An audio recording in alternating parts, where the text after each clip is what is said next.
White House with a list of my concerns about the AI.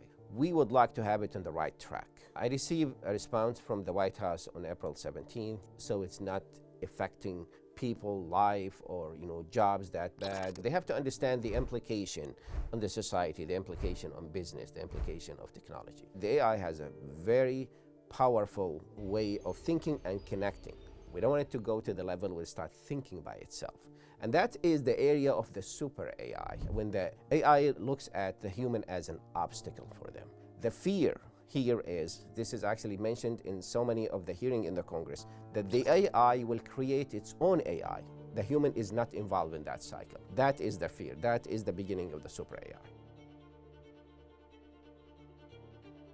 With artificial intelligence, or AI, being inserted these days anywhere from a PDF file to a toothbrush to a death calculator, the development of this relatively new technology that is taking the world by storm is going at full speed and is being fueled by companies like NVIDIA, AMD, and OpenAI right here in the Silicon Valley. Yet regulation and control are completely out of sync with the speed of development and become a major concern. Today, we sit down with Ahmed Banafa, professor of engineering at San Jose State University, an expert in AI and cybersecurity. He's an award-winning author and was ranked #1 voice on AI by LinkedIn in 2024. He has been interviewed by major media on this topic and joins us in the studio today. This is Bay Area Innovators, and I'm your host, Steve Espas. Professor Banafa, welcome to our program. Thank you so much for inviting me. Well, I want to talk to you about AI. There's so much hype about AI these days. So first, can you please talk to us about a brief intro what AI is and the 3 stages of AI and where we are right now? AI is a branch of computer science, which is basically having the machine or the computers will do some of the tasks that can be done by human. It starts very basic about doing simple tasks, reading, printing, answering questions. That is the basic thing about the AI. AI is an old idea. It's not a new technology. It started in the 1940s, but it advances through the years, and then during some of the period, it became a winter AI, which people just ignore it because there's nothing, there's no interesting outcome of that. Now, the 3 stages of the AI are the narrow and the general and the super, and the difference among all the 3 is very, very clear and simple. When you talk about the narrow, you're talking about the human smarter than the machine or smarter than the AI, like Siri and Alexa. And then we move to the general, which is the Siri, what we have on the phone. Absolutely. Right? Siri is the one that you have it on the iPhone, and Alexa, the one belongs to Amazon. And then you go to the general. The general is the one that is where the human and the AI have the similar intelligence, and sometimes one of them is better than the other in some task. And that's what we have now, which is the generative AI. That's what they call it. And then the super, which is in the future where the AI is smarter than the human, and that's coming years from now. So next, please talk to us some of the concerns about AI and the development of AI that you are familiar with. There are technical issues and there are social issues. For example, the social issues, the jobs. People are going to lose their job. There's a lot of layoffs going on in the Valley with the companies because they found out that the AI can do 3 things better than the human. They can do the task more accurate, faster, and cheaper. So the CEOs of the companies, the managers look at it. I don't need 10 people here. I can only have 3. Train them on a certain AI program.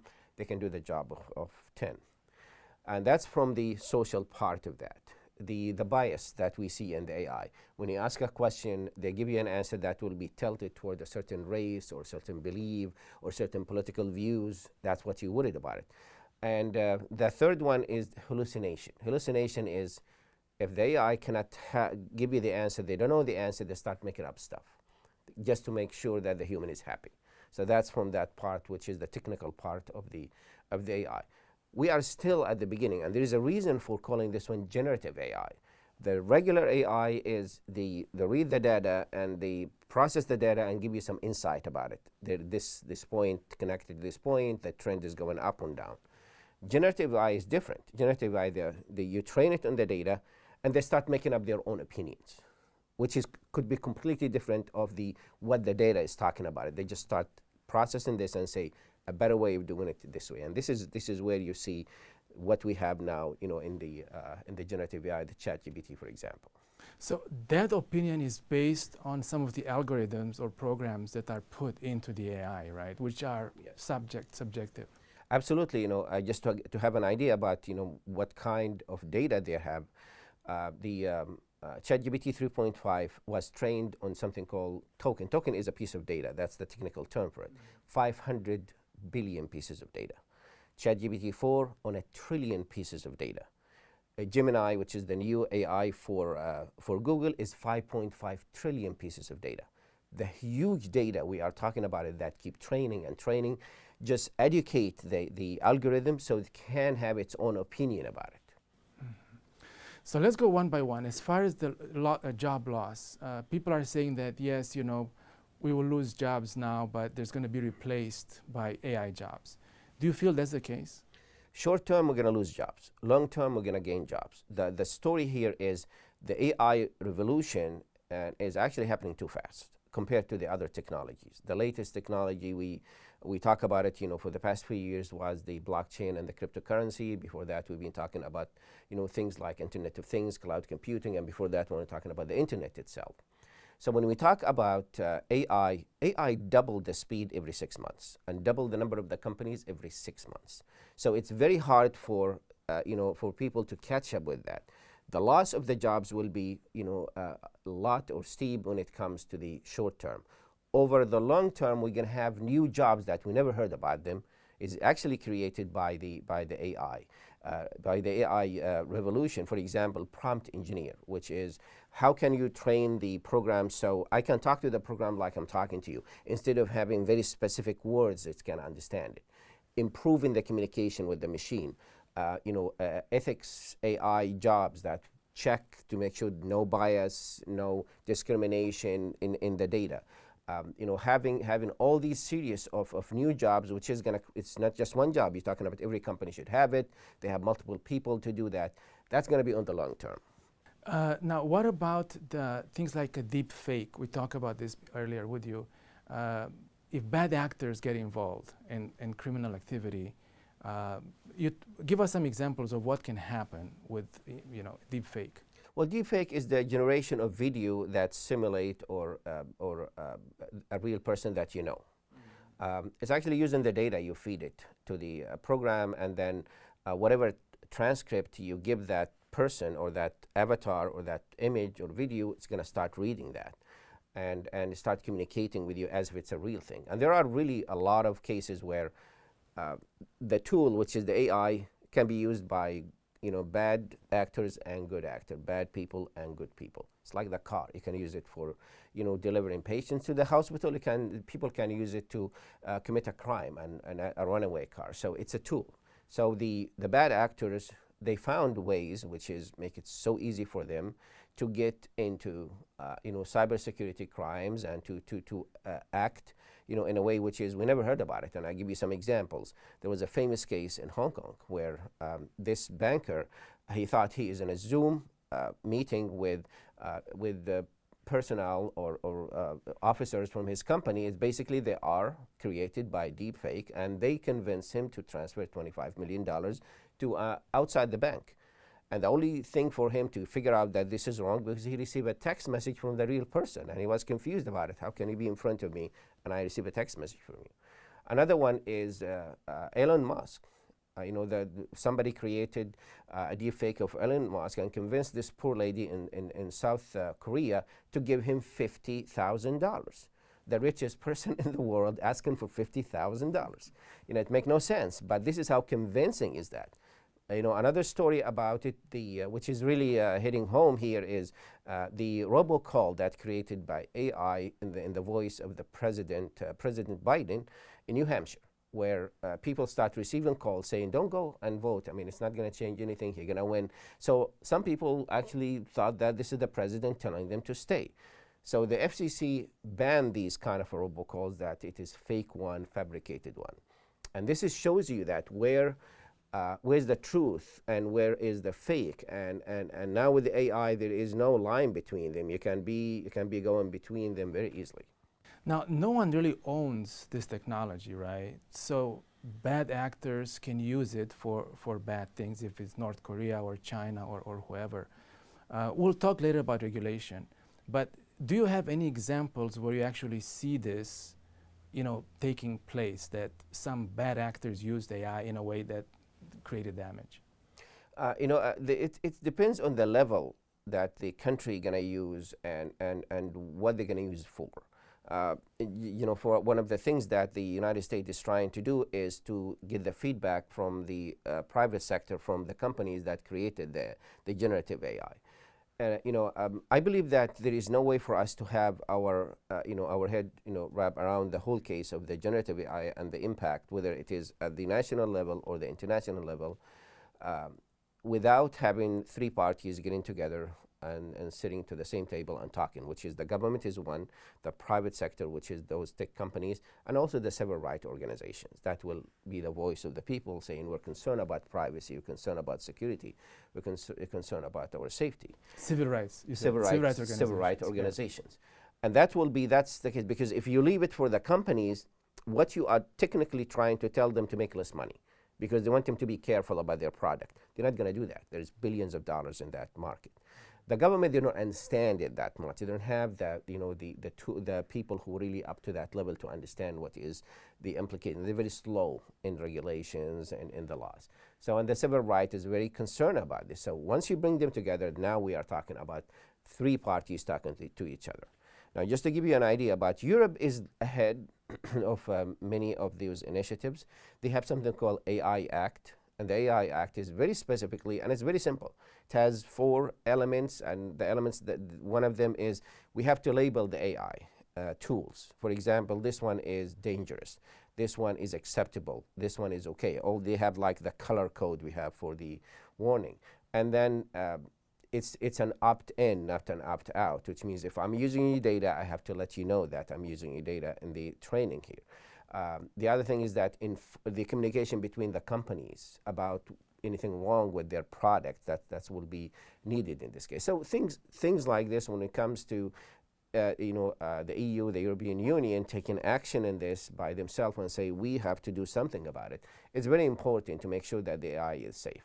Next, I want to ask you a more philosophical question. So probably it was a few months ago, I was in San Francisco, Chinatown, and there was a Waymo self-driving car that gets stuck right turning somewhere in Chinatown. And there's a lot of pedestrians, so it didn't know what to do. It was just waiting there for a long time. I actually have a video on my Twitter. You can see it on February 9th, how the car is sitting there and cars are honking, right? And then just 2 weeks later, I did a business trip to Boise, Idaho, and then from the airport to the Airbnb, we had a driver, a Uber driver, who I chatted quite a bit during the trip. He was from Ethiopia. He was telling me how he moved to Boise and his experience and all these things, right? So if they hadn't happened that close, I wouldn't have paid attention. But they were so close to each other, and I realized how impersonal and bothersome the first one is, and how interesting the second experience was, right? So the question is what's the ultimate goal for getting the self-driving cars and all of this? It's going to reduce the number of jobs, and it's going to, even if they work perfect, it will still have some issues. So what's the goal, you think? The future is driverless vehicles. There is no question about it. Yes, of course, we're going to lose this experience of interacting with human and talking to human while you're driving, which is they tell you their story, you tell them their story. It's an enjoyable, part. The key thing about driverless cars is the benefits. It's coming from the fact that people are going to feel safe because you are not with another human. It's going to take you from point A to point B, and you're done with that. The problem with it now, it's still not ready for prime time. There is a lot of things going on with the software and with the hardware available. The Waymo have 40 cameras, just looking around and making sure and processing the data. But to understand how cars like this will act, they run through scenarios. And definitely there will be a scenario where they never thought about it, which is a human being, they act, in different thousands of ways. So they get to that situation where they take the safest way, which is if you are not sure, stop. That will be, the command to the car saying, if you're not sure about anything, just stop. Human will take care of it. Or we'll send you somebody, instead of acting or driving or going, forward without knowing what's going on. The San Francisco is a very tough city when it comes to testing driverless cars. Cities like Miami, Phoenix, Austin, and I know all those cities, they're flat. So driving there will be much easier because you have a very specific route and they can just go back and forth without any issues. San Francisco is different. You're talking about 7 hills that you have to go. A lot of people there. Traffic is really challenging for this. The Waymo, Alphabet or Google is pushing for this, and they managed to regain the permit so they can drive again in, or the permission to drive again in San Francisco. They even extend it to the peninsula so they can drive over the 101. So it can go all the way to Sunnyvale. Even though there's some resistance from the locals, they say, well, we're not safe. If the car is driving 20 miles, 35 miles, it's okay. But if it's driving 65 miles an hour, that's going to be really tough to make any decisions. My concern is the last thing I want to see, the last thing I want the companies to do is to use our highways as their tracks to test their cars. This is something that's unacceptable, in this case. And until they sharpening that software, getting that feedback, have a better hardware to done that, the limitation of the drive, the time, and the delivery is needed. Here's another thing about it. Kids, you can take, you're working, so you go to work, and then one of those driverless cars can take the kids to school without you worrying about they're going with strangers in those cars. Students who go to prom or go to parties, in the high school, you can have just driverless car, and that's going to take them without somebody's driving the car, and those, some of them will be in a bad situation. It's going to help. It's going to solve some of the issues where give people some kind of assistance and help at this sense. And it's an option. A lot of people, like you're going to say, okay, I prefer to have a human being that I can talk to him or her. And some people, they say, I want to try the driverless car. I tried one of them, and I don't want to talk to anybody, for example. So I have the iPod in front of me. I can run the music I want and can do all these things, and I'm fine with that. And because I'm doing something while I'm doing this, so it's an option.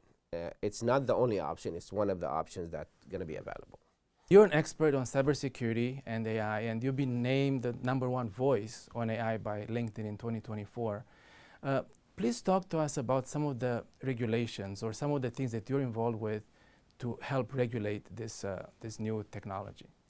I communicate with the White House multiple times. The last one was 6 weeks ago. I sent a letter to the White House with a list of my concerns about the AI. Very specific, clear message, and asking, okay, Mr. President, you issue an executive order in 2023, which is to make sure that there is some kind of regulation. The companies has to, to make some decisions and, communicate with the government, communicate with each other. What is the next step?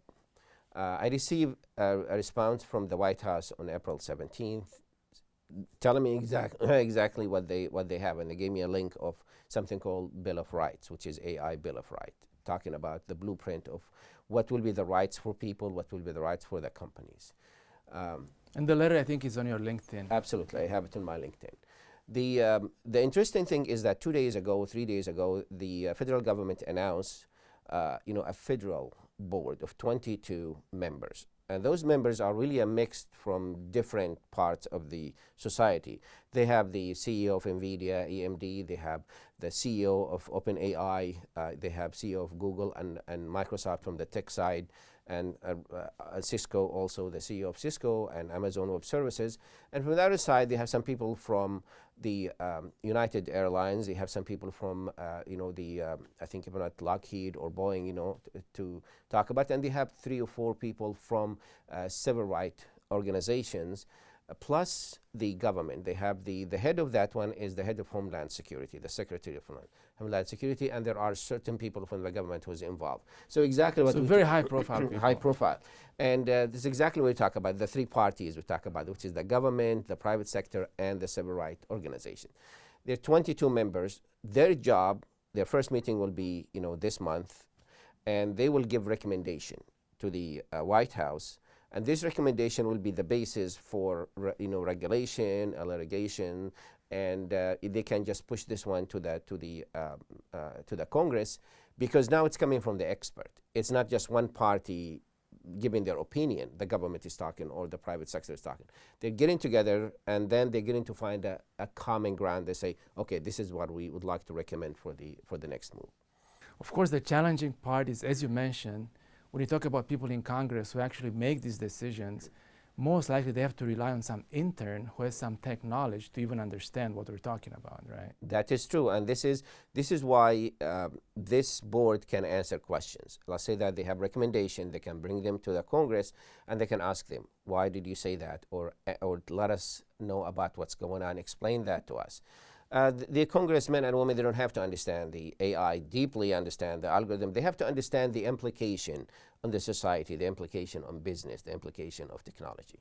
One clear message I got from all the letters that I sent to the White House, that the United States will never stand in front of the wheel of technology. We're going to make sure it's keep going. We want to be number one in the world when it comes to AI. We are ahead of so many countries. We don't want to stop that. We're going to slow it down. We would like to have it on the right track, so it's not affecting people, life, or jobs that bad. Or we would like to make sure that we have some guide rails that they can follow. I think in your own words, you mentioned the train has left the station already. Now we just got to make sure it's going safe. Absolutely. And it doesn't hit anyone. What other regulations can be put in place? You mentioned the red teams before.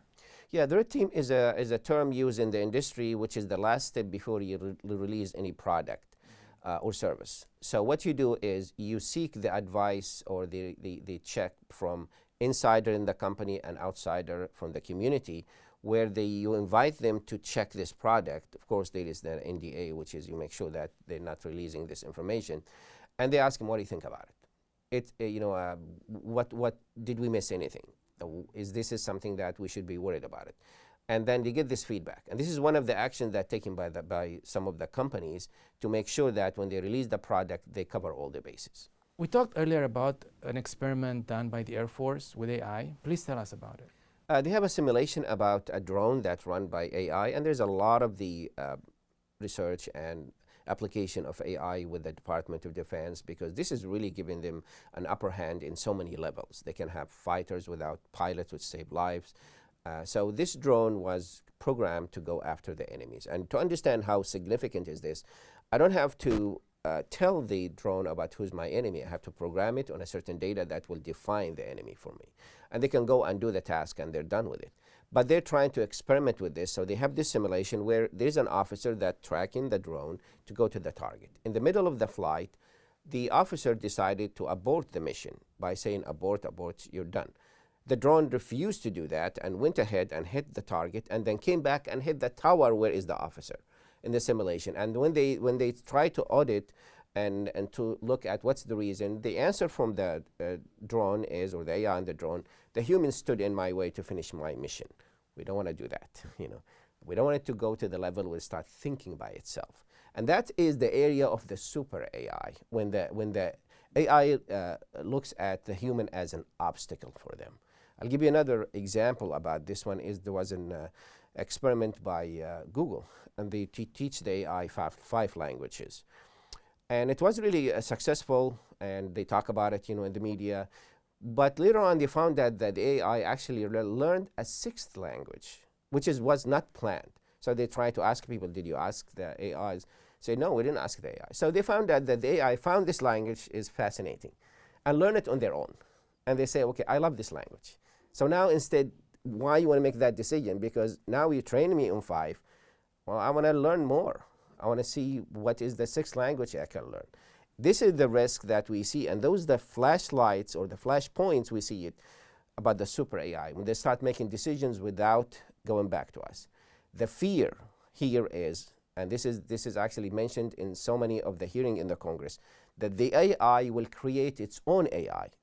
The human is not involved in that cycle. That is the fear. That is the beginning of the super AI. And I think an example to this is the movie I, Robot, right? The 2004 movie with Will Smith that talks about these robots that go out of control and do their own thing. How likely is that, and what can we do to avoid that path? Well, I mean, I love that movie. I've seen it at least 22 times. And just every time I watch that movie, I see something different, especially in the light of what we are seeing now. This is the future of AI. When you talk about Sunny, which is that robot that has emotion, dreams, and understand and have some feelings, and they don't want to die, all of these things, this is the super AI. So introducing the emotions and the decision about, I have feelings like you, human, and you have seen Will Smith say, no, you're not, you're a can. They call it can, basically you are a piece of metal. That is the point where we're going to enter the era of super AI, when the machines start making some emotions or having some emotion. There's so many movies that talk about, talking about those AI, the machines that with AI start thinking themselves and start being aware. It's called self-awareness. That's the highest level of intelligence, which is distinguish us as a human from the machine. We're worried about this because how far you can go with this. Remember that the AI has a very powerful way of thinking and connecting. They can go to the web. Vicky in the same movie, it's an example of a bad AI actor where they can go and try to kill Will Smith in that movie. Why? By changing the traffic pattern there, by closing the tunnel or doing something like this. This is really looking at the future. 20 years ago, this movie told us what's going to happen in 2024. There is a scientist who wrote an article saying that, in his opinion, the reason why we don't see other advanced life, or at least we haven't found other advanced life form in the universe, is because he thinks a lot of civilizations reach this point of AI and then somehow they destroy themselves as a result. Any thoughts on that? I mean, I hope we're not going to get to that. I mean, the Terminator is another message to us, which is the key thing about the Terminator, which is really intriguing and interesting, is they go back in time. It's not just destroying what you have in the future, what we have now. They're going to say, okay, we're going to go to the root of the resistance. We're going to go and eliminate the source, so we can change the sequence of time or the sequence of. That tells you that how the AI can think about it. They're not going to think like us. They're going to think in a way where there is an easy way of doing it. And remember that the AI doing things more accurate, faster, and cheaper. And they say, instead of going and fighting all those people, I can go to the root cause of this one and just turn the switch off, get this one, and all of them going to disappear from that era. That is the problem with that we, the example about the civilization. Destruction of the civilization, all the civilization, we are aware of that. We know that. We learned our lesson thanks to the movies, thanks to the scientists who talk about it. That's why the concept of a kill switch is all very popular, in all the literature of the scientists.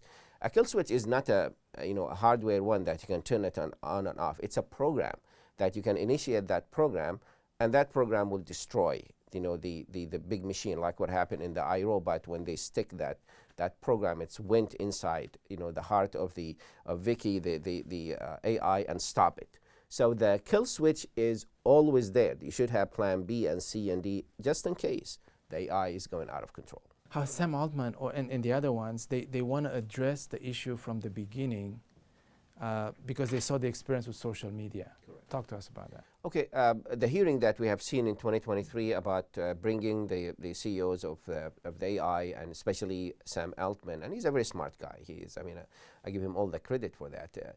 And talking to him about the danger of AI, he realized that he has to be preemptive and proactive in this action. He don't want to have the same story as the social media, where everybody's happy with it at the beginning and then they realize there is a dark side of it. He said, okay, regulate me. Help me regulate. So he's open to that. He's open for that. And that's why he joined this federal board. They say, okay, I'll be there, in the federal board, so I can give my voice telling you that our product can do this and this and this. What's the impact on the society? And he was clear about it in front of the Congress, and that's different tone, from what we have seen from companies like Facebook or Twitter or X, where it's a defensive style. Now it's after facts. They don't want to have like Cambridge Analytica situation like we have in 2016. They want to say, no, we don't want to have that. We're open for regulation. We're open to having some guide rails that will help us. We're going to create teams that will check the products. And that's helped him a lot, gaining friends, not here in the United States only, also outside, when he went and visit, different countries to calm them down about the fears of AI. Do you feel NVIDIA and AMD share his concerns, or they're more focused on getting to market first? I cannot speak for them, because for them they are one part of the AI story, and without OpenAI, their product will, is not as hot as everybody's talking about it. For them, the focus is to make sure that the company is doing well, and also the shareholders, are happy with it, and they're not dealing with the software. They're dealing with the hardware. Like the example, we talk about it with. There are three things that's fueling the AI revolution, which is the data. We have tons of data compared to 10 years ago, and we have the hardware, which is the NVIDIA and AMD and Intel, and we have the algorithm, which is the talents we have. You have to have all of them so you can have this AI revolution. And each one of them is a whole group by itself. You're talking about the algorithm, you're talking about the hardware, and you're talking also about the data. So for them, the focus more on better products. And one of their concern, this is something I heard from them talking about, especially from NVIDIA, is to lower the energy consumption of the hardware, because it's really consuming a lot of energy. And they try to make sure it's more effective and faster. Like the latest chip, which is the B200, is 30 times faster than the H100, the one that you use in the industry, and it's more optimized in the energy. So now be friendly to the environment. Mm-hmm. Make sure that you do your part of that, part of your message about the AI. And we also mentioned how all the AI companies are pretty much focused on San Francisco. That's that's ground zero. Do you see other areas in the Silicon Valley expanding or having more control? San Francisco has always been the ground zero for tech companies. It's even the starting point always in San Francisco, and then branched to other cities. Now there is an area in San Francisco we have the top 20 companies of AI in the world just concentrated there. And that's helpful in talents, in interaction. It's much easier if you are in the same area. Cities like San Jose, they're trying very hard to attract AI companies by giving them discount on the permits and giving them break on the, in the fees, and helping them, settled here, and telling them that this is not far away from, from big companies. You are about 20 minutes from Google. You are another 10 minutes from Apple. So you'll have all the talents around you. The Bay Area in general is the AI, land where you find yourself that within few years we're going to see that the companies start moving to different cities. Why? Because of the availability of the talents, the commute, the breaks they give them on the tax, or the break they give them on the fees. So we're still at the beginning of the revolution. The revolution of AI is still at the beginning. What we are seeing now is just sign of what's coming, in the future. And I'm glad that it's happening in the Bay Area. It's happening in the San Francisco Bay Area, because we've always been the leaders. 2 years ago, everybody said that, well, let's go to Texas, let's go to other states. And I have friends in all those states. But this, I heard this music before. I've seen this movie before, where they try to have another Silicon Valley, another country, another state. End up, there's only one Silicon Valley, which is here. And one last question is, what do you think is driving this technology nowadays? What's driving it is actually, number one is the fact that the AI can do things more accurate, faster, and cheaper. So people look at it and say, I can do multiple things instead of doing just one. It's going to help me cut into the steps. In the past, you go to Google and you search, and then you start editing, and then you bring it together. This is all gone. Companies see a lot of money in that, because that is a driving force. The market for the AI can add trillions of dollars by 2030. Why? Because of the productivity and the efficiency. And also for the government, is who owns the AI actually control the world, because you can have your military up to the level of the AI, where other countries don't have it. Some of the recent report, I read one this morning talking about robots. Instead of of soldiers, you can send the robot with AI. You don't have to worry about, controlling them. You just give them the mission, and because they train on this one, they're going to go and finish it. And you don't even have to have a GPS to find the coordinates. They can look at the terrains around them, and the landmark can decide where's the enemy and go after the enemy. They can decide who's that enemy. So we can just release, the fighters, the robots, and all of them. They can do the job, and that's going to give that country, the upper hand. And the Department of Defense, the United States, is really working very hard to make sure that they maintain this kind of a gap compared to the rest of the world. You think super AI is 5 to 6 years from now? It's a very difficult question. It's the $60 million question. I could say that 5 to 10 years ago, if we didn't get the ChatGPT in 2022, the reason for this is all the studies before the ChatGPT came to the market in November of 2022, what we are in now is supposed to happen in 2040. So we're ahead of time by 20 years. So we could be talking today, and somebody already reached that level of super AI. Nobody talk about it. So you can look at it as 10 years from now, but you or have it's already happening. Exactly. You have to have your mind open about somebody can find a way to make sure that the algorithm has some kind of sentiment and feelings. And now we're going to go to the next one. It's not going to be like a big thing about it's going to control everything. But now it's exactly what happened. You're going to start with the chat GPT, similar chat GPT, and it's going to start growing with the application of the applications. 2023 was knowing the AI. 2024, applications of the AI. That's what we see now. Everybody's talking about how can I use this one in my business. Now, we don't know what's going to be in the coming years, but everybody's working on AI. The number of the companies, the money that's spent on AI in the Valley and outside the Valley is tremendous. Countries like the United Arab Emirates, Saudi Arabia, other countries, they are putting $40 billion, $42 billion just to make sure that they are leaders in the AI. And I'm going to end with this one. In order for you to be a leader in the AI, it's not a complicated equations or ingredients. There are three things. You have to have the data, you have to have the hardware, which is from NVIDIA or AMD, and you have to have the talent, which is the programmers. I was giving a presentation to a group of Ferrari engineers 2 weeks ago, and to tell them how the AI compared to their car or their product out. I tell them that the data is like the gas, the fuel. The hardware is like the car. The algorithm is like the driver. You cannot run the car without all of them being together. And if you have the best car, if you have the best fuel, if you have the best driver, you're going to be ahead of everybody. Professor Ahmed Banafa, expert on AI and cybersecurity, thank you so much for joining us. Thank you for having me.